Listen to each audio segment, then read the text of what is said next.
1, 2, 3. Well, good morning, everybody, and welcome to this meeting of the Public Service Board. Croeso pawb a bore da. I'm Tudor Thomas, and it's been suggested, I'm obviously a member of the committee, it has been suggested that I chair this meeting this morning. So are members all happy that I actually do that? I'm obviously happy to hand over to anybody else. I'd like to propose Tudor Thomas as chair. I second that. Okay, thanks then. Thanks both. Thank you then. And obviously then I will chair this meeting. It is a rotating chair, and obviously last night was Councillor Johan who chaired it, so it's not a fixed chair. So we've covered item 1, which is to elect a chair. Item 2, apologies for absence. The apologies that I've had at the moment are from Councillor Simon Howarth and County Councillor Dimitri Butruni. So obviously welcome everybody else to the meeting. Welcome the providers, and welcome as well County Councillor Penny Jones, who is the chair for Health and Social Services, who's going to join us for the population needs assessment. 3 declarations of interest. Anybody with any interest? As and when, Chair. Sorry? As and when, Chair. Yeah, okay, thank you, Councillor Johan. We'll do that. And then for public open forum, I'm not aware from the scrutiny officer of anyone that wishes to address the committee this morning. So we will now go to the first substantive item on the agenda, and that is item agenda 5, and it's the population needs assessment, and this is to look at, to scrutinise the assessment of the care and support needs of the population, carried out jointly obviously by the local authority and also the local health board, as required by the Social Services and Wellbeing Wales Act, ahead of the approval by the Gwent Public Service Board. And I welcome now Phil Diamond, who is the officer responsible, senior officer for Monmouthshire and I believe Torfaen. So welcome, Phil, and I hand over to you now. Thanks. Thank you, Chair. I will share a PowerPoint, if okay with everybody. It should only take me 10 minutes or so, and then open up to questions. Just to highlight that Councillor Penny Jones is also on the line, as you've mentioned, and is a representative on the RPB, and hopefully I give a good account of the needs across the region and sort of support and complement. I know what Penny will be highlighting to you through your various meetings. I'll also aim to highlight how we work closely with PSB colleagues in the region to ensure a joined up approach between the population needs assessment and the wellbeing assessments. And it's thanks to Officer Richard Jones and Sharon Lloyd, who I've worked very closely with and I've enjoyed working with. There's always been an open door approach in Monmouthshire for joint working, which I value. I'm not sure if Richard or Sharon wanted to come in, or if they're just happy for me to sort of just press on, and I'm sure Councillor Jones will come in at some point if needs be as well. Okay, I shall share my screen. Just give me a second.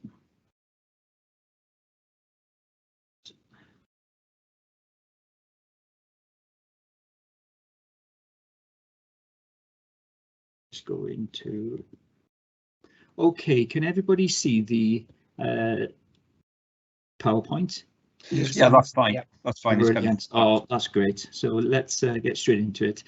So, as you've already mentioned, Chair, the population needs assessment is a requirement under the Social Services and Wellbeing Act. It's a statutory duty placed on the 5 local authorities in the Gwent region and the Health Board to undertake an assessment of need, which basically focuses on the area assessment who need care and support. To the extent which there are people who need care and support. It is also to the extent that there are carers who need support, and to the extent that those needs are not being met.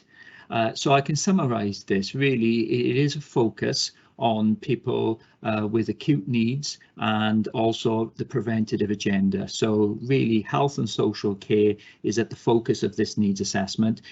This is where it varies slightly to the wellbeing assessment required under the Wellbeing of Future Generations Act. That's very much a holistic an assessment of need right across the whole population.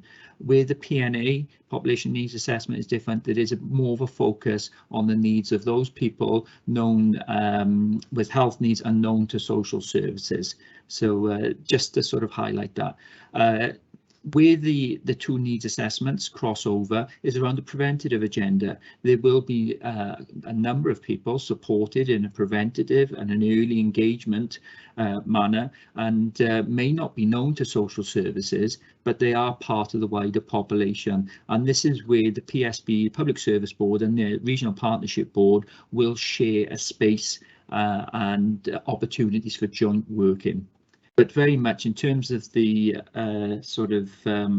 Social Services Wellbeing Act, there is a focus on people known to social services and health. So the biggest driver behind this is the population increase. And first of all, let's just take that as a positive. We are living a lot longer than we were 20, 30, 40, 50 years ago, and that has to be commended. That is down to local authorities, health boards, NHS, the wonders of modern medicine, that we are able to live longer, and no one would complain about that. However, with an ageing population will come new challenges, but also new opportunities as well. But as you can imagine, there will be a big driver to the services and the support that we need to provide through health and social care, including local authorities. So just to give you an example, we are looking in terms of the number of people over the age of 65, we are looking potentially there's going to be an increase around 30% over the next 20 years. But really, for the number of people aged 85 and over, we will be looking at seeing a large increase, somewhere in the region of 75%. Of people. So what does that mean? Well, dementia is very much on the increase. You will see from the population graph that we have on the right hand side of the screen that all local authorities will see an increase in the number of people living with dementia. The largest increase will be in Monmouthshire, looking between 2013 and 2035 compared to other areas. And it'll be no surprise to members that Monmouthshire is a rural community, but also has a larger number of older people. This will have an impact on the way that we need to plan services, etc., and in terms of how we respond. As an RPB, what we can't do is highlight every single need across the region. However, we are focusing on priorities which require a partnership approach. Dementia is not the sole responsibility of one local authority, one health board. It is a shared responsibility, not just here in Wales, but across the UK.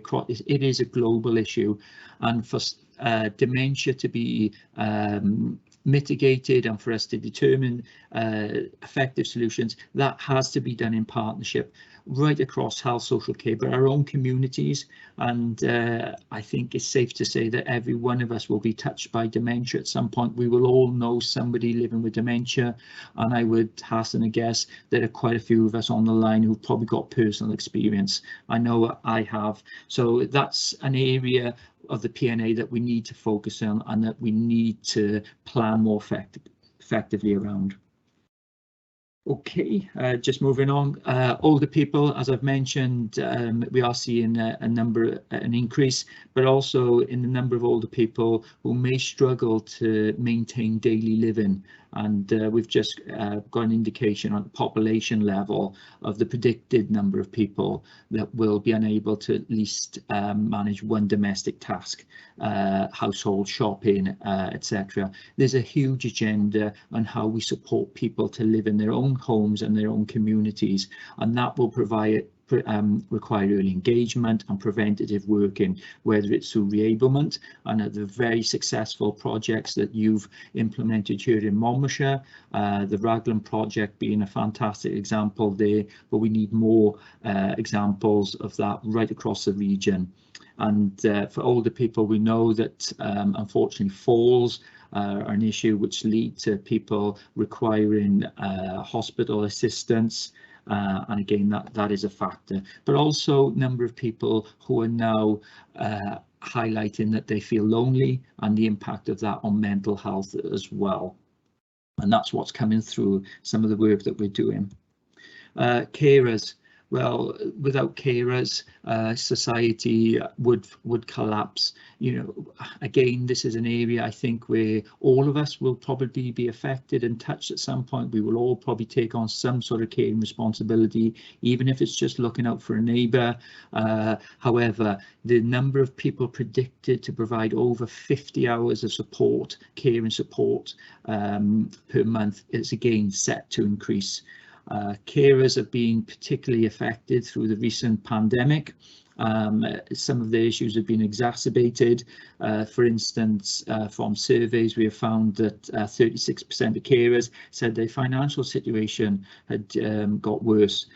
We are seeing a large increase in terms of mental health and emotional well-being of carers, but also, you know, this is where it links in with the economy and the well-being assessment. 30% of working carers have stated that if without sufficient support, that they will consider having to give up work entirely or reduce hours as well.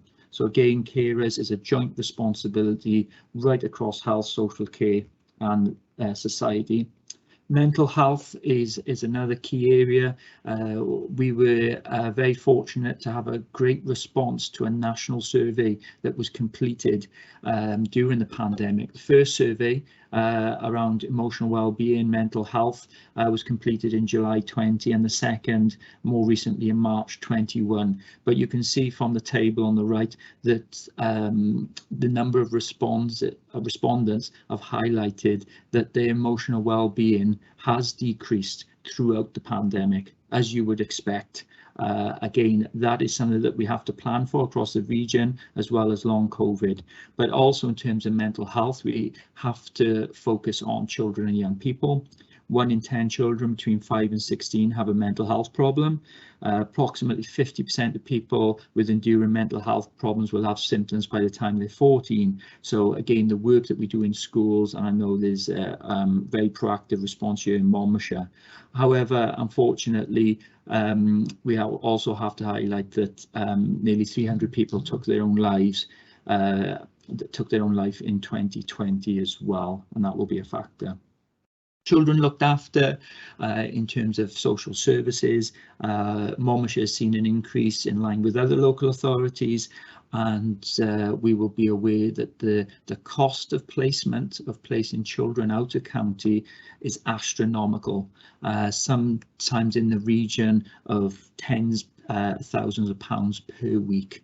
And if there's anything that will bring a local authority to its knees, it will be the cost of out-of-county placements. There's a big national driver within Welsh Government to remove the profit from the residential sector, given that some of these huge costs, and unfortunately local authorities may find themselves over a barrel in one sense, because when a relationship, a family breaks down, sometimes it's often on a Friday evening, and you know, emergency placements are required, and sometimes those placements are out of county, England, as far as Scotland, and very costly as well. However, as an RPB, we are looking at developing our own solutions, and we've used some Welsh Government funding to look at developing our own residential units.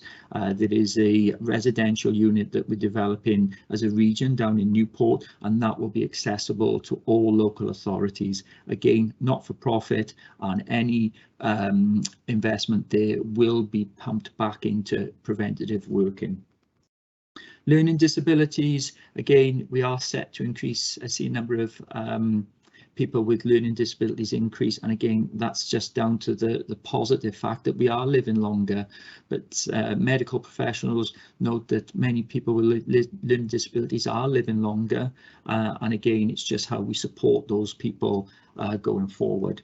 But we also know the impact of the COVID pandemic has been exacerbated really for people with learning disabilities and their families in terms of respite, day centres, etc. Autism is another key area, and again we are set to see increases here. 1 in 100 people are on the autistic spectrum. We have a regional integrated autism service here in the region, and it's very much looking to support people. But again, this is a factor that will have to be considered. And just the last slide, housing is a key factor within the PNA.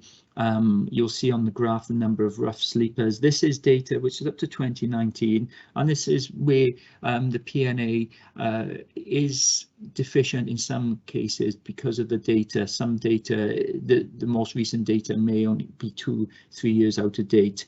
However, it will still be useful for us to inform services. Homelessness people, you know, the average age of death for someone who's homeless is 45. Sleeping rough, people sleeping rough are 17 times more likely to have been the victims of violence, and 9 times more likely to take their own life.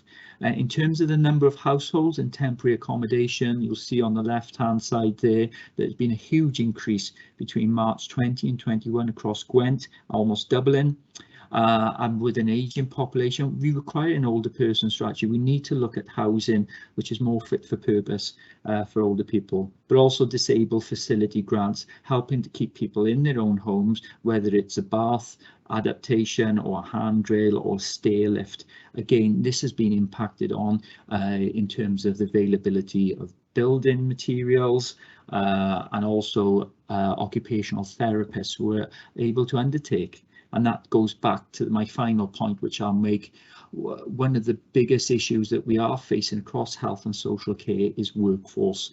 The workforce have been working extremely hard right across public services, but we are seeing a huge number of people leaving health and social care. You will be probably acutely aware of the impact of the domiciliary care sector here in Monmouthshire and the unavailability of hours. This will lead to people having to stay in hospital a lot longer, but there are a number of people in the community who are living in their own home who just need that additional bit of support, and without that additional support their needs will exacerbate and they may end up in hospital. But the workforce will be very much a focus. Welsh Government have led on a drive recently around a real living wage. But the stark reality is that there are people working in supermarkets who are paid more than some of our domiciliary care workers. And as a society, if we value supermarkets above our care workers who are providing support to the most vulnerable people in the community, then we need to shift that thinking around. At this point, I will bring the presentation to an end. I'm more than happy to take any questions that you have, and obviously I will just highlight that once again, Councillor Penny Jones is the RPB representative, and I work very closely with Penny, and hopefully I've given a good account of the needs from the region as well. Thank you for listening. You know, thank you very much for that really comprehensive presentation, Phil. It you know, and it's been sort of short, sharp, and it's really, you know, given us a good flavour. I'm sure we all read this last night, but actually being taken through it now in such good, clear detail has really helped. And you know, in reality, as you said, everybody on this call, and perhaps if people are watching in from home, have been affected, and you know, probably as we all get older, you know, we might well be personally affected. You know, so it is an issue, that will affect everybody or has affected everybody, and you know, we've all got different experiences, and it's good to actually see that yes, people are living longer, and that is very much a plus, isn't it? If you look at the figures, probably in the 1940s, or if you go back to the 30s, when people were dying at a much younger age from all sorts of either infections like TB, etc., or poor nutrition, poor living conditions, you know, before the advent of the National Health Service. So, you know, we're obviously at a good point in terms of living longer, but undoubtedly as people live longer, then there are going to be issues, and that's regardless of how people have lived their lives. You know, less people smoking these days, etc., people looking after their healthcare, but inevitably as people go into the latter years of their lives, over 60, and if you get into 70s and 80s, inevitably there are going to be issues, and obviously those people you know, need to be supported. Are there any questions or issues that members want to raise? I don't see any raised hands at the moment. It's fairly quiet. Anything that people want to actually bring up? No. Can I just raise one or two issues? Just oh, sorry, I've got Penny Jones. Sorry, I've got one hand up. I've got, yes, then Sheila Woodhouse. Sorry, right, go to County Councillor Penny Jones, who's Cabinet Member for Health and Social Care. Penny. Thank you, Chair. Can you hear me? Because I have problems with my audio. Oh, thank goodness. Okay. Well, really, I just wanted to say thank you to Phil for that presentation, because it was very clear, and it's a subject that we bring up, various aspects bring up in council or cabinet many times. I mean, I'm sure most people in Monmouthshire are aware of all the issues that we have, so I don't think there's anything very new. But it's something that must be addressed and is being addressed. And there are, you know, the RPB works very hard trying to utilise the Welsh Government's funding. For instance, the ICF. I mean, the Crick Road development is a classic example of that, when it, you know, related to dementia. It's innovative and it's forward thinking, and it's, you know, it's going to work. So hopefully we'll go forward with this kind of innovative thinking, because we can't stay as we are. And you all know the problems with the staffing issues in domiciliary care, etc. So that's all I wanted to say, Chair. Thank you for having me here and for inviting me, but also thank you to Phil and all the team who have worked so hard on this. Yeah, thank you, Councillor Jones. Go now then to County Councillor Sheila Woodhouse. Yes, good morning. Thank you very much indeed for that presentation. Phil, going through the big document, it's very hard to put it over so concisely, and you have that, so that was very helpful. I just, one query really, you know, there's an enormous amount of information here, which is excellent, but disabled facilities grants, I can't open my ModGov to get back to the page, but on page 49, there's a couple of diagrams. I wonder if you could just explain those to me, because the ones, they don't, it doesn't appear as if these grants have been taken up as best they could. Perhaps I've misread it, but I can't open it up again this morning. My ModGov is closed down on me, but that was something that I was just wondered if you could explain. Be helpful. Yeah, I mean, as a team, we have been guided by elected members, including Councillor Jones, to look at the regional impact of the disabled facilities grants. As I've mentioned, these are the grants available to every resident to adapt their own home, to enable people to live longer within their own home. However, you know, the cost of building materials have increased. We have seen the availability of building materials decrease as well, whether that's the various impacts of bringing in materials from different countries, etc. We've also seen the impact of occupational therapists. Normally an occupational therapist will visit somebody in their own home and suggest, you know, the modifications that need to be made. Well, again, this is an impact on the workforce, and with less OTs available, we have seen large increase in the wait times for those assessments. But we are working our way through recent Welsh Government guidance where they have introduced a financial assessment. Unfortunately, this is putting some people off. They feel that that financial assessment may impact them on it in other ways, whereas actually it's just ensuring that the right people have the access to the disabled facility grants.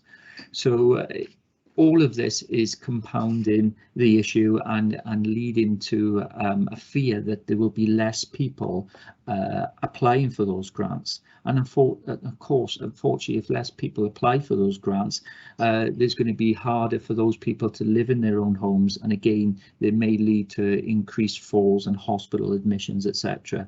So it is a piece of work that we're looking at across the region. We are linking in with the 5 commissioning leads within social services across local authority, but we're also looking at the Welsh Government funding available to us as well to prop up some of the larger homes adaptations. So where, for instance, a home adaptation is required and it's in excess of £36,000, there is an opportunity to use some of this limited funding as well. So that hopefully that gives the overall picture. We're still working our way through it. There was a recent reissuing of guidance from Welsh Government in the last 6 months or so, and we're still just trying to get to grips with that, especially as we come out of the COVID pandemic. And of course, it would be remiss of me to add that obviously all of this work that we're taking forward has been under the backdrop of the pandemic as well. So it will be, we recognise that there will be other needs that will come to the fore as we sort of go forward now over the next 6, 12, 18 months as well. What I can offer is that once that mapping and impact analysis has been completed across the 5 local authorities, I could bring that back and share it with yourself, through officers, or through Councillor Penny-Jones for wider discussion. Yeah, that's very helpful. Thank you, because it's always disappointing when the grants are available and people aren't taking them up. As it is essential that we people stay in their own homes as long as possible. Yeah, thank you very much for going through that in detail. Okay, thanks both. We now go to Councillor Jamie Johan. Thank you, Chair. Thank you, Phil, for your presentation, which just helped me remember some of the things I read on the report over the weekend, and it's most helpful. In the report, item 6 under mental health, you got one of the emerging priorities: increased understanding and awareness of mental health amongst the public to reduce stigma and to help to seek support earlier. Well-being is quite a common theme through the emerging aspects of it. How do you propose to make people more aware of mental health and what the triggers are, if you like, and how to remove the stigma? Because it's one thing for us to identify when somebody is struggling, but it's another thing for that person who is struggling to open up to somebody and say, look, I need your help. So how do you propose to remove the stigma from the people recognising it and people open to talk to it, please? Thank you. No problem, and thank you for considering and reading the report. I realise it's a hefty document, and this is where we've been working with colleagues in Monmouthshire to look to streamline it. But yeah, I mean, if it included every health and well-being need, it would have been 10 times the size. But safe to say, yes, mental health and emotional well-being is very much an emerging priority. And just to highlight as well, I should have mentioned this at the beginning, the population needs assessment needs to be signed off by the 5 full councils by the end of March, and then submitted to Welsh Government. Following the publication of the PNA, we will be required as a region to produce a response, an action plan. So all of the emerging needs will have to be highlighted And then through what's called an area plan, we will set out what we will do, what actions we will take forward. So not for you to think that this is just a document that is almost like a wish list that will sit on a shelf. Every priority that is highlighted will have to have an action plan and a response. So just wanted to reassure members. But, you know, this is something obviously I'm interested in. And I think the first and obvious place to start is with children and young people. If we are to remove the stigma, like a lot of issues, we have to get in at an early age and educate and inform people. And educate and inform people that it is okay to put your hand up. I think with a physical need, whether we fall over and you bang your head, you can see it, can't you? But we know with mental health, it's not visible. So there's a huge amount of work going on in schools, the healthy well-being within schools. And I know there's a Monmouthshire lead here, which is taking this around through the healthy schools agenda. That would be the first place for us to start, but it's just greater information, public awareness. We have developed a website with the health board called Mellow. Again, just a sort of information where people can just go along, find out about services and steps that people can take in their own time. We have to challenge mental health and the stigma, and I think we see increasingly it is okay for people to sort of put their hands up. I think of something like a macho sport, something like rugby, etc. I know that there's a charity here working with the Dragons Rugby Club that works with rugby players, which has maybe traditionally been seen where mental health might have been seen as a weakness, and it's not macho to admit that you might have a mental health issue, but that's work that is taking place right at the far end of one spectrum and within schools. So I guess the answer is, in terms of what we're doing, working with schools, we're working with the third sector and communities, and we're also working with the health board to get as much information out there in terms of what people can do, but also that key public message: it is okay to put your hand up. We put our hand up if we break our leg. We call on services, and sometimes we need to do that with our own emotional well-being as well. Okay, thank you. Can I just come back, Chair? Thank you. Just on the report itself, just for continuity, Monmouthshire in the graphs is purple, but on at least one it's a different colour. So at the beginning it's purple, and when I go through the report, I automatically look for purple and not Monmouthshire. So if that could be corrected, that just for continuity purposes. That's really helpful. Thank you very much. I'll be linking in with other colleagues around that, and yeah, gold star for picking that up. Well done. Thanks for that. Very helpful. Thank you. Well spotted, Councillor Johan. I must admit, I didn't pick that up. We now go to County Councillor Richard Roden. Thank you, Chair, and thank you, Phil. That was a really interesting presentation.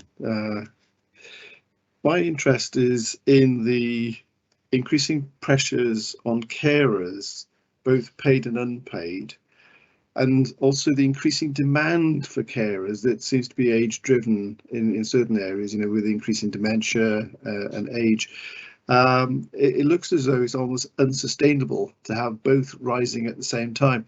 So how do you think that the councils, the 5 councils, will cope in the future? Have they got any strategies coming in to try and recruit more carers? Is there an action plan? Is funding similar in the 5 councils? And how generally do you think the government is supporting this area, and what more can everybody do to help? Thank you. Thank you, Councillor. Yes, I wholeheartedly agree with your comments. You know, it does seem totally unsustainable. There is a focus through Welsh Government. There is a carers grant that is available and distributed across Wales each year.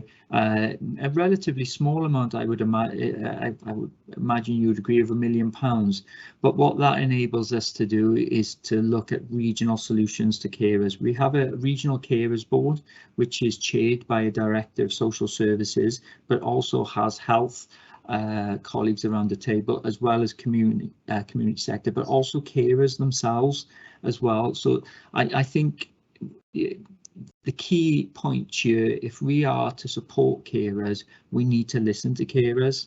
We need to, and I think they do a very good job. We are aware, but we know respite is critical to carers, and that will require investment. But that doesn't necessarily involve, you know, moving somebody from a home, etc. Because I know that, you know, through my experience with the dementia board as well, that, you know, there are people caring for people with dementia, but they don't necessarily want their husband or wife to be taken away from them and put into maybe a care home for a week, etc. They want more adaptable, flexible solutions. You know, for instance, they may just need 2 hours respite to go out, meet with friends, maybe go out for a drink with friends, go watch a sporting event, or maybe even go and have you know, the hair, go to a hairdresser, etc. And that's what's being sort of fed back to us. I know it seems quite simple, but I think that is exactly what people want. People with caring for people with dementia have said, well, actually, yes, you know, my husband I have had a week's respite. My husband has been into a care home for a week, but when he's actually returned home, I've almost got to start again, building those relationships, but also looking at those routines, and actually it's more disruptive. So that for me is key. The voice of the carer is paramount, but I think respite is part of that. What we find is the #1 issue that keeps coming up. Access to information is another, but again, this is just where something I think that we have to tackle as a society, and we all have to look at maybe what support we can give, because, you know, expecting one person to take on the care of, you know, in excess of 50 hours a week is unsustainable. So again, it's how we support that. So the Welsh Government are very much focusing on it. There is a carers national strategy around unpaid carers. We have a regional dementia board. However, I don't think this is an issue that we will be able to say 1 year from now we've sorted. It's going to be something that we're going to be constantly looking to support and adapt. Sorry, I was going to say, is there a possibility to look for, if you like, respite volunteers amongst the family of people with dementia, also people in the local community that might give this 2 hours and actually try and focus on that, you know, look for volunteers in that area?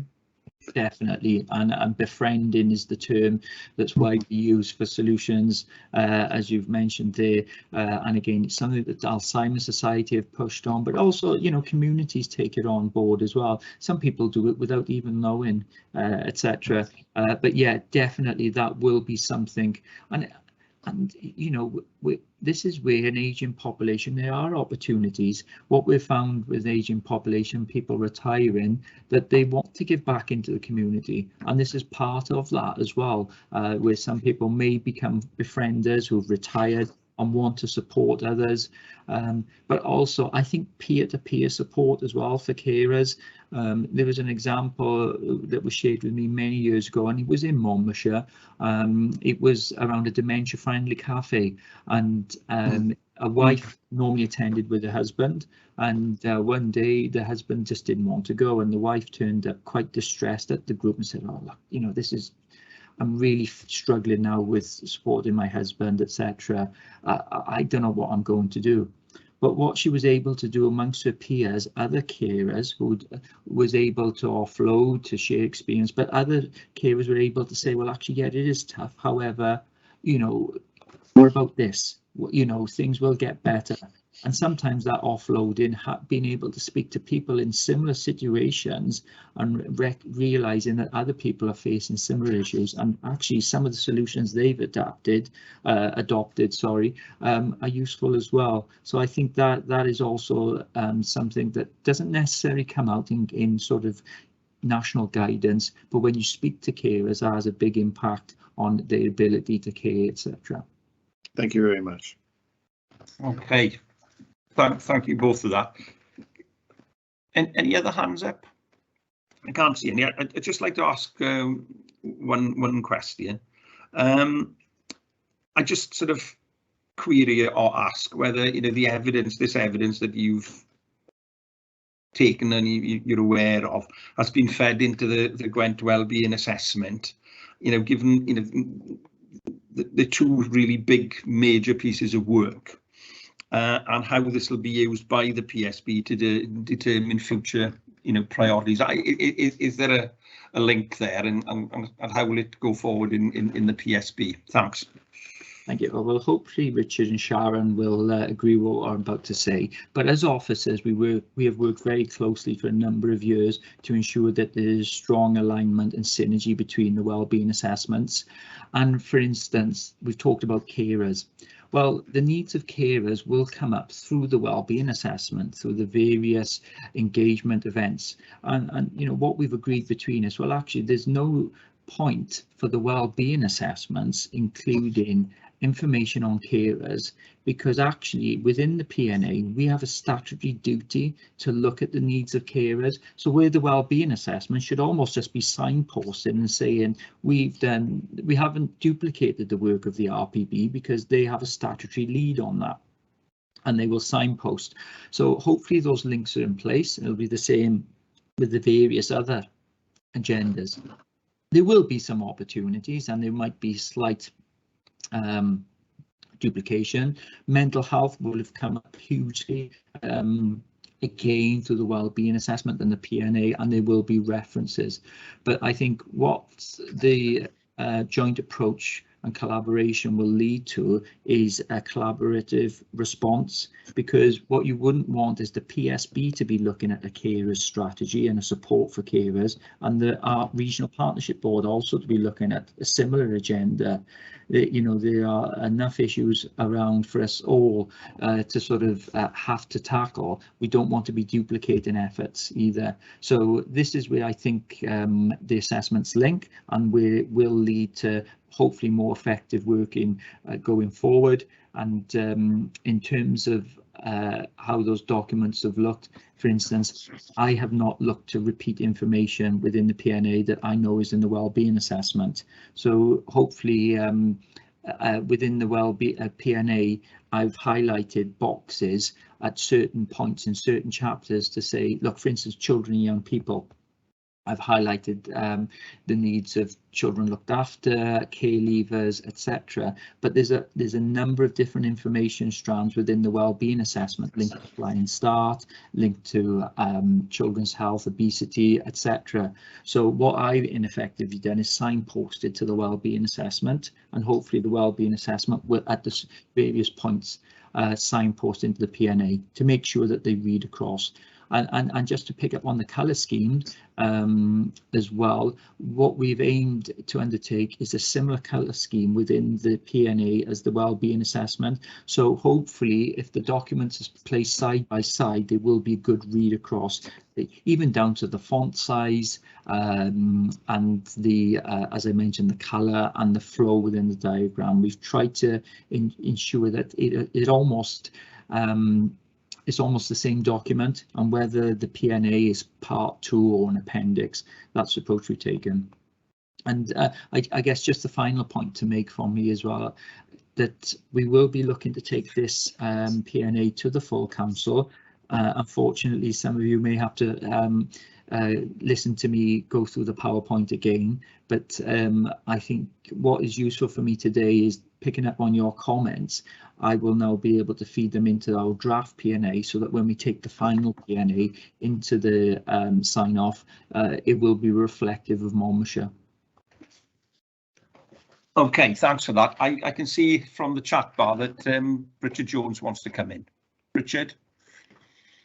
Thank you, Chair. Good morning, everyone. Richard Jones, Performance Manager at Monmouthshire Council. Work closely with the PSB and work closely with Phil as well on the population needs assessment and RPB. And I want to thank Phil for highlighting those links between the two documents, and to assure members we do work closely together between the two areas.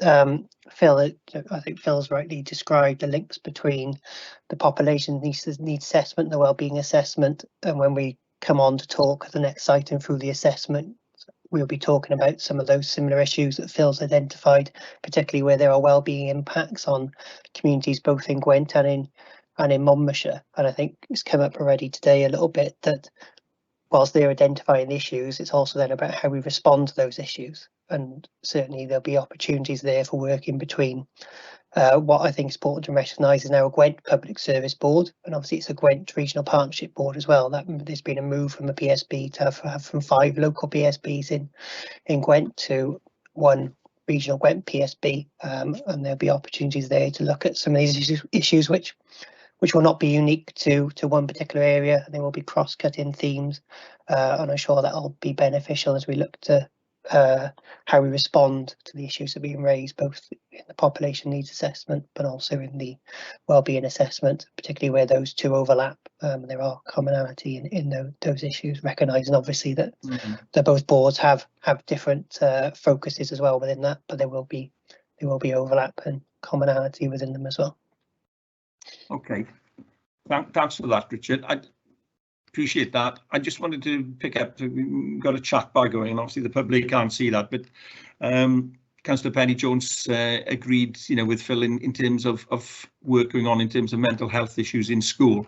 And certainly I can see that. I'm chair of CYP, and I come from a background of school and teaching, etc. But obviously that is a key factor, and certainly in my personal opinion, in terms of issues like stigma, the key starting point is in school, from an early age. And for somebody like me, who's obviously much older, then I can think back to people who I knew, either relatives or people in my street, etc., who had mental health issues, and there was that huge stigma, wasn't there? If somebody had pneumonia, yes, people were sympathetic. If somebody had some sort of mental breakdown, then people were less so. And when you had huge institutions like Pennaval and Talgath, etc., there was that huge fear.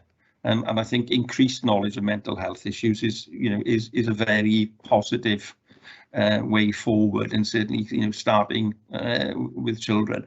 And also, Councillor Penny-Jones did say that there is a carers strategy group which works across all agencies and supports carers, and that Welsh Government are now much more aware of their role. But obviously more respite facilities are required, and that obviously is obvious from what you've said today, and from probably people's personal experiences, and certainly a little bit of my own. So I'm grateful for that, and obviously want to thank you, Phil, for that. As I said earlier, very clear and comprehensive presentation, and that does really help, and it is an incredibly important piece of work, within this authority, within Monmouthshire, but also across the other 4 authorities. And it's an issue that's not going to disappear. It will obviously increase as people grow older. And certainly just picking up on just very briefly some of your points. Obviously, even I was amazed at the population increase in terms of elderly people over the age of 60, 65. And going into the age group of people living to over 80, and beyond, and that even I was a bit taken aback when I read that report. And undoubtedly, care is going to increase for those people who are living longer, but they will need a higher level of support, whether it's domiciliary at home, or whether it's then they actually have to go into some form of care home. But picking up on some of the other things, obviously the looked after children aspect, that it's quite a high figure across Wales Again, I'm on the corporate parenting committees, and you know, I can actually see that, and obviously that has an effect. Plus the fact that people with disabilities now are living longer. There's better healthcare. Certainly there is better support, and in terms of special schools, children are challenged more in this day and age than they were, say, 40 years ago. And that obviously is a positive thing. Personally, I want to see everybody living longer and enjoying life, whether they have mental health issues or they have a disability, or or whatever. We've covered the mental health issue. The care issue is obviously ongoing in terms of carers looking after husbands or wives or parents. And certainly I saw something on the TV on Sunday where the actress Susan Hampshire had looked after her husband for 12 years as he went further and further into dementia, and that is a huge strain.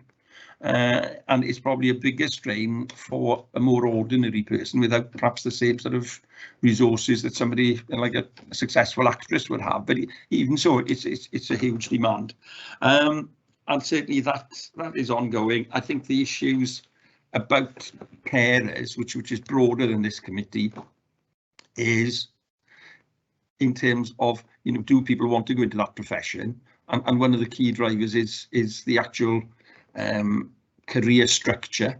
If you enter into any career, most people want to think they can progress and that their work is valued, and I think that's a big issue. But also as well in terms of remuneration, well, how people are paid. And when you look at people on £10 an hour doing very challenging work, sometimes domiciliary, shooting from, if they work for a care agency, from one home to the next, facing problems, firefighting, sorting them, then thinking, I've only got 2 minutes now and I've got to get in the car to get to the next residence. So I think that that is a broad issue. So once again, thanks for coming in, going through it so well and answering the questions so clearly and concisely. I think as a group, as a committee rather, we very much appreciate that, and it is something that we have to keep on very much on the agenda. So thank you very much. Thanks.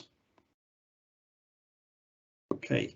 Thanks, Chair, and I'm more than happy to stay on the call if required, and try to link in with Richard if needs be. But I'll take your lead on whether. Okay, well, yeah, you're more than welcome to stay on the call, and certainly, one thing I wanted to say was certainly, at a later date, that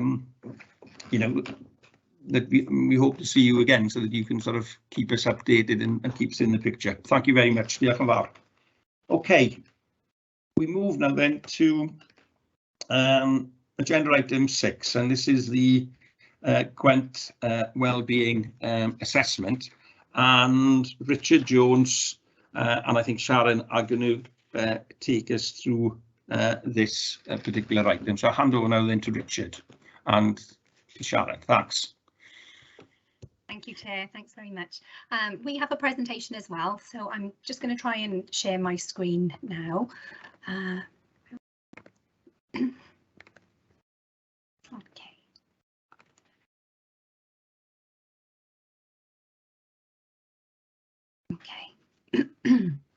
Can you see that, members?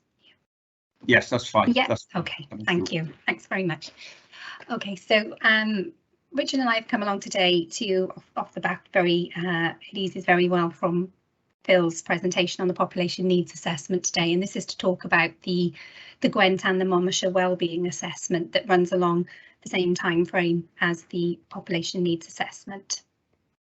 And to give members a bit of background, in addition to the reports that you've received and the assessment itself and the link to the Gwent assessment, if members recall, we came to the Public Services Select Committee in July 2021 last year and spoke to you about the intention that was made at the G10 meeting to move to a regionalised public service board Gwent, recognising there would be some opportunities in this to really elevate the role of public service boards, to deal with some of the complexity of the region, but also to try to improve those outcomes, the really complex issues, as we just heard so much about in Phil's part of the business, with the RPB, and looking at how we can really address some of those challenges that we have as public services in the region. So as of September last year, we then disbanded our local public services board, and we formed the Gwent Public Services Board. In place of the local public services board, we have established what is now considered to be local delivery groups, LDGs, across the region. They are now formal subgroups of the regional public service board, and for us in Monmouthshire it is now the programme board, which now sits in that strategic board position, again multi-agency, but linking directly with the regional public service board, so we maintain that localism that members told us was important when we came to scrutiny last year. So in line with this, work has also commenced regionally alongside all of the work that's been happening in health and social care. Officers across the region have come together really to look at developing a Gwent wellbeing assessment, and then part of that Gwent assessment does comprise of 5 local authority area assessments, which you've already received. So Monmouthshire's is part of that overall Gwent assessment, and then that assessment then, and that data and that information that we hold at that level will be used to inform what will become the PSB's regional objectives, so their priorities, and again, in a similar way, the response analysis then that will lead to us having a new wellbeing plan for the region by 2023. Just a point to mention to members as well that whilst the new structure has been created across the region, we still have responsibility to deliver against our existing local wellbeing plans until 2023. So they do remain active, they do remain in place, and we are still making strides towards delivering against those objectives that were set in the original wellbeing assessment for our county in Monmouthshire. So far to date, we have the creation of the regional public service board was probably in a very short window of time when they agreed in the May to move to a regional PSB. So it timing wise was a short window, but it was a real opportunity because it does fall in line with the legislative timeframes for the Wellbeing of Future Generations Act. And it does mean that we were in that cycle of creating a wellbeing assessment, and it gave us the opportunity to do that at a regional level, as well as looking at ours locally as well as part of this process. So each local authority does have the responsibility for undertaking their own community level assessments, and those assessments then should integrate into the regional assessment to inform those priorities that are collective priorities. So things that I think we've already touched on today that really are challenges that probably exist in all public sector across Gwent, and those issues that we probably can't solve in isolation, I would say. There has been a period of engagement as part of this assessment, so we undertook that in August and September last year. It's a little bit challenging. It probably wasn't as thorough as we would have liked, but given the conditions with COVID, a lot of it was initially thought to be online only, which is not ideal, particularly in a county with an ageing population as we have in Monmouthshire, and limited broadband access, and also digital literacy skills. So it does reduce the ability to get the community voice into this space. However, that being said, we were very fortunate in Monmouthshire to have a good uptake of community engagement as part of that process. We did manage to speak to a wide range of individuals, so we did actually go out and attend during the COVID, when we had the ability during COVID to go out and speak to groups. We took that opportunity to get out there and talk to younger people and to attend some community groups and events that were happening across the county. So our engagement was quite thorough, even though we weren't operating in traditional circumstances to get the voice of individuals through in this assessment. At the moment, the assessment is currently out to all professionals in the region. The reason for that is to sense check the data. Is what we're showing and what's coming through in the assessment, is that what is resonating with services currently? Is this where we're seeing the demand, or are there things that maybe are happening that we maybe need to go back and look at a little bit more in detail, maybe consider a little bit more thoroughly to understand if we do have the data and the evidence to substantiate what public sector partners are seeing or what professionals are seeing in their space. So it's a good opportunity really to bring this information together and really understand if it's robust and does reflect the current state of public sector services across the county. And then we're also, as part of this, as statutory consultees, seeking your opinions and your views today as well on the assessment, and we'll happily take any of your comments back in terms of how we can maybe improve or what we could go away and consider as part of this process today. All of your information will be incredibly helpful in this space. And also just to say that we have also been considering the fact that not all issues identified through the assessment will sit at a Gwent level.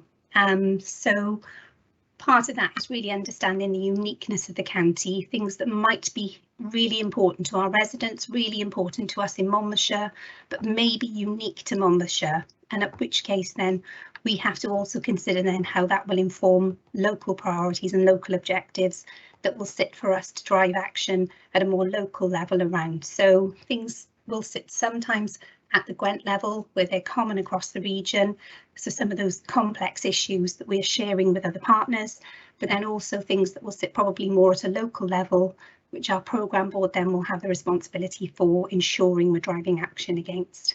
So that's the progress that we made so far. I'm going to pass over to Richard now, who will talk to you a little bit more about the detail of the data, if that's okay.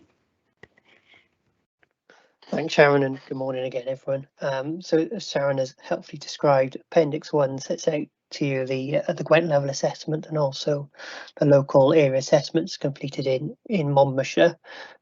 Each of the local areas had responsibility for undertaking the local community area assessments that integrate with the regional Gwent assessment. And in Monmouthshire, wellbeing has been assessed in 5 specified local community areas, which were Abergavenny and the surrounding area, Monmouth and surrounding area, the heart of Monmouthshire, which includes Usk and Raglan, Chepstow and the Lower Wye Valley, and Sevenside, which includes County Cotton and Mega. And in addition to assessing wellbeing at those local levels, in Monmouthshire, wellbeing has also been assessed at a county level. And this is in recognition that Monmouthshire is geographically large compared to other areas in the region, and headline statistics can often fail to show the differences in well-being between and within communities, alongside that some of the data and evidence we're using can't easily be broken down below at a county level. So assessing well-being at a Monmouthshire level as well aims to reduce any potential gaps in our understanding of well-being in the county, both to inform our local priorities, but also to help inform the regional assessment within Gwent as well. The assessment structured around the 4 areas of wellbeing, so social, economic, environmental and cultural, and it used a wide range of qualitative and quantitative evidence to inform it, ranging from data, academic research, evidence, and also people's views from the engagement exercise that Sharon has spoken about. Within the report, you'll see we provided a summary of some of the headline feedback from that engagement exercise, which is contained in Appendix 3, and a final version of that analysis, both at a Monmouthshire and local area level, will be integrated within the assessment itself when it's finalised and then taken through to the public service for approval in March. So we're currently consulting on the local assessment, both with local partners, organisations and also community, of which the select committee's views are a part of today, and also just to highlight, the assessment was built on the existing wellbeing assessment in Monmouthshire, and it also looks to take an asset-based approach. So that's to build upon and identify the strengths of individuals and communities, as well as also identify any problems or challenges that needs to be addressed. And some of the key emerging issues coming out of the assessment have been shown in Appendix 2 of the report. I just wanted to take a little bit of time to take you through some of those issues now. If Sharon could kindly go to the next slide, please. There we go. Okay. Thank you. So I'll take you through some of the issues that are emerging. By all means, it's not all of them, and please take a look at Appendix 2, which provides the detail. So in terms of issues in Monmouthshire related to social wellbeing that have come out from the evidence that's been assessed so far, there are significant income inequalities within the county, with Wales sitting alongside relative poverty on a scale not seen in other parts of Wales. Obviously, we've already talked about the links between the population needs assessment and needs in the area and the wellbeing assessment and wellbeing issues identified. And in terms of the issues raised here in the social section, Monmouthshire has an ageing population. While this has clearly many advantages, it will create additional pressure on health and social care.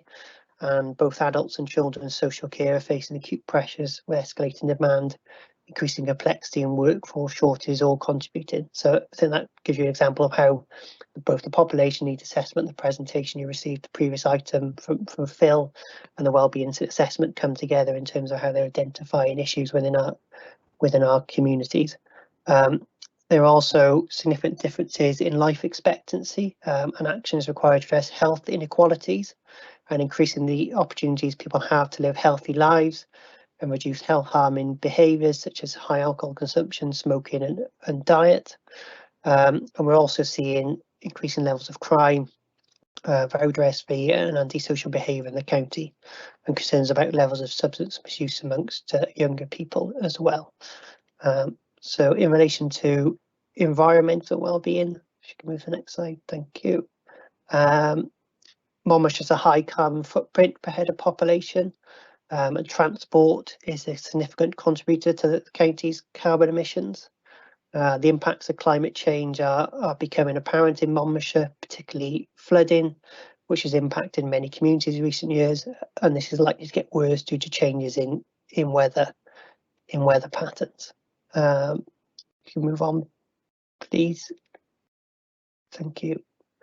And in terms of economic well-being, so I'm not covering every point of the slide, but hopefully just drawing out some of the key issues which are in Appendix 2 for members to review. So Monmouthshire has a competitive economy with excellent potential for growth. There is, however, a low rate of business startups compared to the capital region area and Wales as a whole. There are below average wages on offer in the county. This, coupled with high property prices, make it difficult for young people and future generations to live and work locally. And whilst this is assessed under the economic wellbeing section, it's an example where some of the issues of wellbeing actually cross-cut between the different areas we've covered today. So, for example, there's an issue here related to property prices and housing, which is covered in more detail within the social wellbeing section of the assessment as well. So if you mind moving on, Sharon, to the final slide on cultural wellbeing. The county has good levels of sports participation compared to other parts of Wales, but levels of exercise are still too low, and obesity is increasing, which has implications for health. And again, there's links between the cultural wellbeing issue identified here, but also how that links to health is clearly covered within the social wellbeing section in further detail as well. And then the pandemic has reduced visits to cultural attractions, which play an important role in well-being. So I just wanted to take the opportunity, really. I know there's quite a lot of detail within the full document itself, and also then how we've set out and tried to identify the key emerging findings for the assessment. Hopefully it helps just take the committee through some of those today. As I say, they are contained in Appendix 2, and obviously the full detail and evidence that is available to support them is available within the assessment itself, which you also received, and happy to take any questions on that. But I'll hand back now to Sharon to talk about how we're going to use this evidence.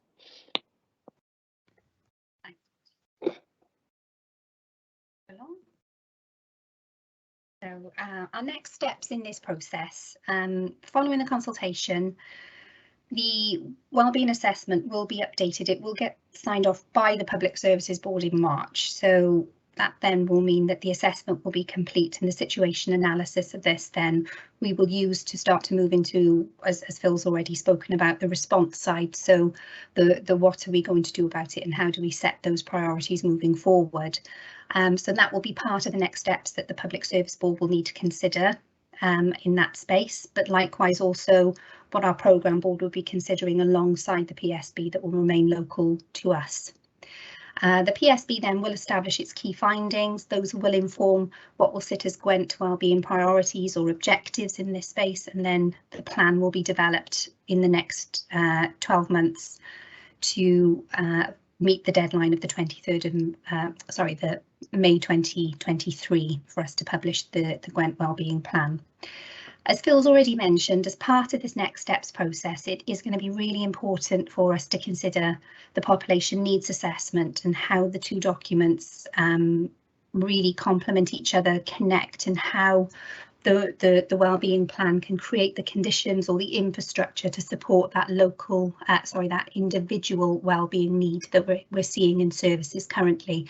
So the two really do now have the opportunity, as Richard's already mentioned earlier, through the regionalisation of the Gwent Public Services Board and the Regional Partnership Board sitting at that level. There should be more opportunity now for these two plans in the next planning stage to really align and connect much better, and then ensure that we're actually delivering parts of the business that are needed in this space to be able to achieve the outcomes that we're trying to achieve in terms of population and then whole population need through the wellbeing assessment. So hopefully we're in a much better position now to look at these in more detail than we were through the five public service boards that we had previously by having the one in this space. So it's a real opportunity, we think, in Gwent. Monmouthshire, again, as you've already touched on, we will establish priorities which will be of equal importance to what sits at a county level, but those priorities that will be unique to us due to our geography and our demographics that we have here in Monmouthshire. So we won't be seeing those as any less important. They'll be equally as important because they're the things that matter to us and the things that matter to our citizens in the county. And then the local wellbeing plan that we have in place will remain in place until 2023. So we will continue delivering against that. However, we anticipate that that will then be subsumed by the new objectives coming through and those new priorities that we're trying to understand and establish now through the most recent updated data and evidence base that we have available. So it should be quite a seamless process in that space because we can understand what we're already working on through the reassessment, and it's building on the previous assessment that we had in the first round of the wellbeing planning stage. And there will obviously be ongoing consultation with public and professionals as part of this, and the voice of citizens coming through in terms of how do we plan services and what matters to the community is something that we're keen to try to keep involvement in, both at a regional and local level. And I think in Monmouthshire we've always been pretty good at ensuring that the public voice and we work with our communities in Monmouthshire. So these are some of the next steps at this stage of the process that we're in currently, and just some considerations really for members here today in terms of the Gwent wellbeing assessment. It's just really to provide some clarity because the two documents do need to talk to each other in this space. Which is that the Gwent wellbeing assessment is trying to illustrate challenges that will sit at a Gwent level, and then the Monmouthshire assessment will look at the evidence base of challenges that will be unique to our county. And really, for members today, we would also like you to consider really how well the documents link in terms of local to regional priorities and how we can look at scalability for some of the more complex challenges that we have, but then also considering some of the things that we'll continue to drive locally in Monmouthshire, so that we're working at both a Gwent level for Monmouthshire, but then also recognising that Monmouthshire will have some unique opportunities as part of this process as well. And thank you very much for listening, and I'm sure we'll be happy to answer any questions.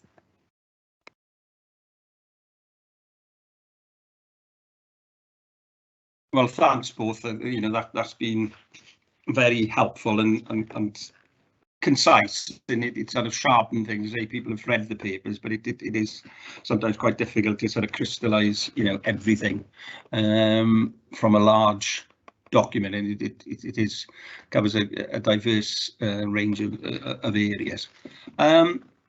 We've got the hands up facility now in the chat box. Any members from the scrutiny committee who want to come in? I've got Councillor Richard Roden. Thank you, Chair, and thank you, Richard and Sharon. Really excellent presentation, very concise and very helpful. As a county, that's Monmouthshire, I feel as though we're different from the other members of our PSB, and we have a major rurality. They don't, and therefore, looking at the data, I was looking at question 3 in appendix 3, what things are important to you and your family, and I noticed things like broadband are a low priority, which tends to indicate that maybe we should have rural data and town data and separate it, because it seems as though the two communities have different needs, and I don't think that we're capturing that in this kind of question. I wonder if the rural side of our population would share more with Powys, for example. I wonder what their kind of equivalent would show. It might be interesting to find that out. Secondly, again in question 3, what things are important to you and your family, the least important thing is Welsh, which I find remarkable. We have roughly 10% people speaking Welsh in the area, higher in Abergavenny. I think it's about 15 or 16% there.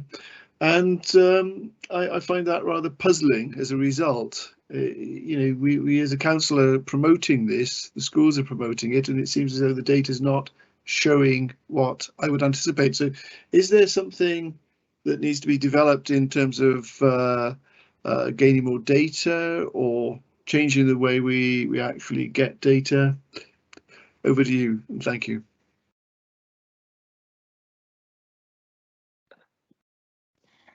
Thanks, thank you for the question. I've started it. Sharon, you've got anything to add, please do. If I perhaps pick up the broad point you make about Monmouthshire and rurality within Monmouthshire, which is perhaps different to the areas in Gwent. I think in undertaking the assessment, it's important, whilst the Gwent assessment will look to assess Gwent well-being across Gwent as a whole, it's also got a duty to assess local areas and communities within Gwent as well.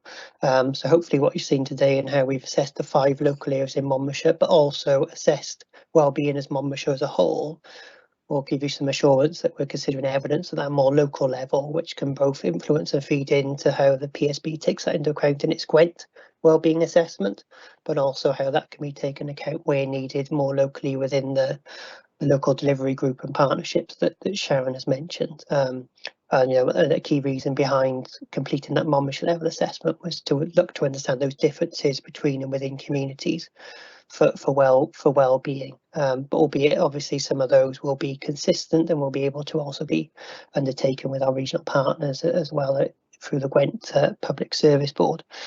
Picking up on specific points you helpfully raised from question 3. You know, broadband, we know it is an issue, and I think whilst we worked really hard to get as many engagement possible and make many responses as possible to the engagement exercise, we recognise that, as Sharon has said, there were some limitations in that, but I think, you know, given the circumstances, we got over 500 responses, which is, you know, a strong evidence base, but it's important we also consider those engagement responses alongside other feedback, evidence, data and information we have about the county. So obviously people's views are important, but if we take broadband as the example, we'll be then looking at other things like, you know, what is the coverage of broadband in the county, who's got access to super fast broadband in what areas, and so that will be then enable us to sit that alongside what people are saying and understand, maybe even if it hasn't quite come out so highly as an issue for the people we've spoken to, is there still recognize some issues either within certain areas of the county or county as a whole we need to address, and hopefully you'll see from the assessment we've looked a bit more detail with our colleagues who've obviously got more expertise and understanding of broadband in the county to understand that issue in a bit more detail. And similarly, just picking up the point on Welsh language, absolutely lots of effort going on to promote the Welsh language within the county. Whilst it hasn't perhaps come out as strongly within the question 3, I know there were some responses around it in terms of what would people like the community look like in future, where there were some responses around the role of the Welsh language in the future of communities. And again, we'll be looking to sit the evidence from this specific engagement exercise alongside the other feedback we're receiving from other consultations and other community groups and organisations we're working in the county. And you'll see in the assessment we've drawn in some other evidence and data around Welsh language and its important role it plays within our communities and the role it could play in future as well. So similarly, whilst it may not be as high on those graphs in question 3, through other evidence, the issue around Welsh language and its importance for well-being does come out in other parts of the assessment. So I hope that gives you an idea about how we're using a range of evidence bases, but also we recognise from an engagement point of view, there is other sources we can use, and also as we move forward, how we continue that engagement either directly through work of the Public Service Board or linking in with other partners who are doing engagement or consultation, and identify that is important. So hopefully it's an evidence base we continue to use and reflect on what the issues are coming out as a result. Okay, thanks Rich. Well, thanks Richard, and thanks Richard Jones for your answer there. Any other questions or comments, any thoughts from the committee? Don't see any hands coming up. I must admit, I've got to say something about the Welsh, about the interest in Welsh, because obviously I've got a slight interest there. But I would say that is slowly increasing. But if you take, for example, the Abergavenny area, you've got 16% Welsh speakers. Some people like myself who've moved in from more naturally Welsh speaking areas. But the school is actually burgeoning now. Ysgol Gymraeg Abergavenny's got something like 265 children in it. And when it started in '94, when one of my youngsters went there were 25. So obviously it does take time, and obviously Ysgol y Ffin down in Caldegot is doing well, and obviously we'll have another school now in Monmouthshire in 2020, in Monmouth, sorry, in actually in the town. So it is surprising in some ways. There are things like broadband, particularly in the rural areas. I would have expected a higher sort of interest there, because and discuss this at pre-meeting level. In reality, broadband now, it's not sort of a luxury or an entertainment tool. It's part of everyday life, and we're obviously using it now, aren't we? And if people on the call didn't have reasonable broadband access, we couldn't take part in this meeting. So I think it's useful. I'd obviously like to thank you both for the presentation. It's fitted in obviously really well with the one that went before it. I do think it's very difficult for you sort of garnering this information at if you like sort of county level for Monmouthshire itself, but then also in the sort of sub-regions in terms of the towns and then the rural areas. It is quite a diverse county, isn't it? In that sense, it's more diverse than, say, for example, Newport or Caerphilly, and obviously it's not as densely populated, and rurality is nice, is good, possibly probably for well-being and so on. But then it doesn't add into things like it creates problems with transport, doesn't it, for young people, for older people perhaps who did drive at one time but now can't drive.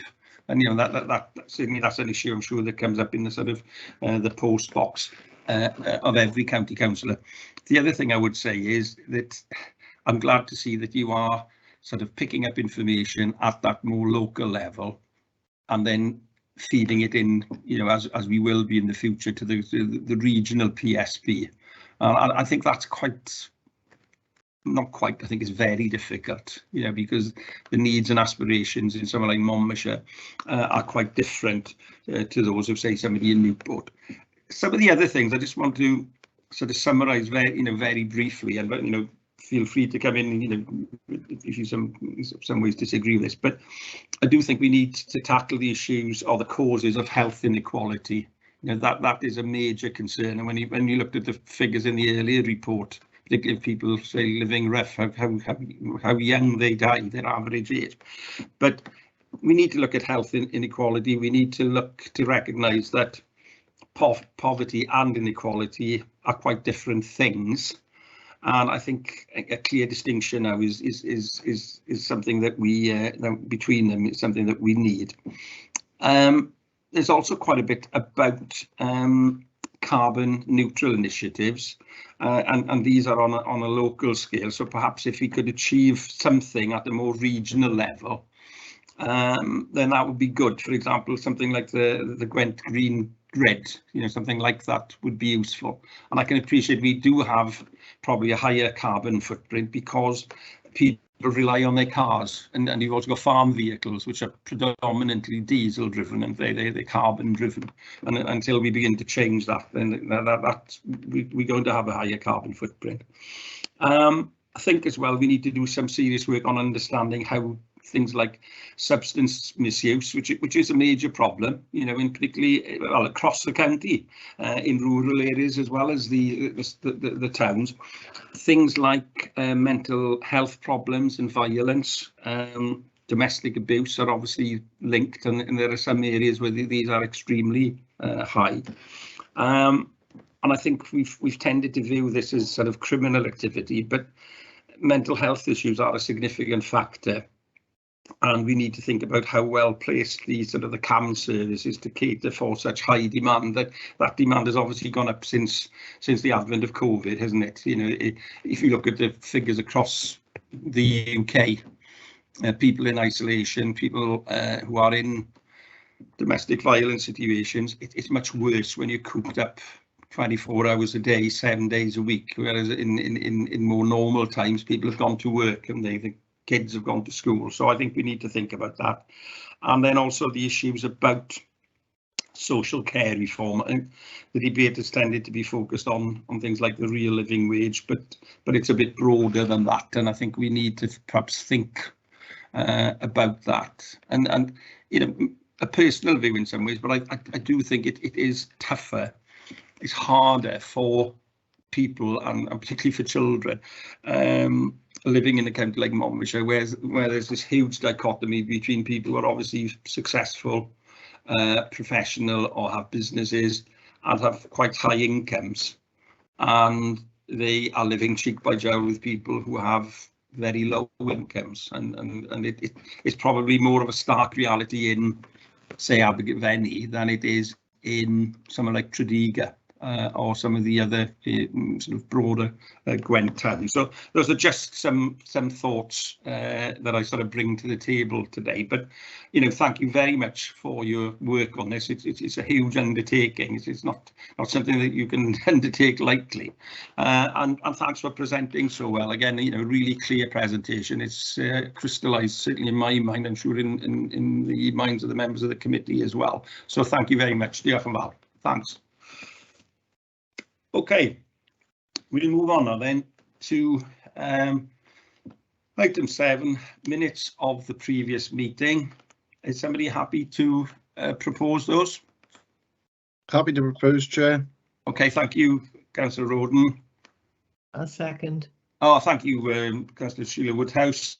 So we accept those as being a correct record. Item 8. To look at the forward work programme. I mean, in a sense now, it's there as it is at the moment. We can't really do much about that, and obviously it will move eventually to the sort of the regional situation. So we'll take those as read, and then the date and time, item 9, date and time of the next meeting. That will be confirmed by the scrutiny officer. So thank you all today. in particular, thanks to the 3 presenters we've had today. I think it's been an incredibly informative meeting and well worthwhile. And I thank members for their inputs, and I hope you enjoy the rest of the day. So thank you very much. Diolch yn fawr, and I close the meeting. Thanks. Thank you very much, Chair, and all. Bye-bye. Okay, thanks then. Thank you, everybody. Bye. Thank you. Thanks. Thank you. Thanks Bye. then. Thank you all. Thanks.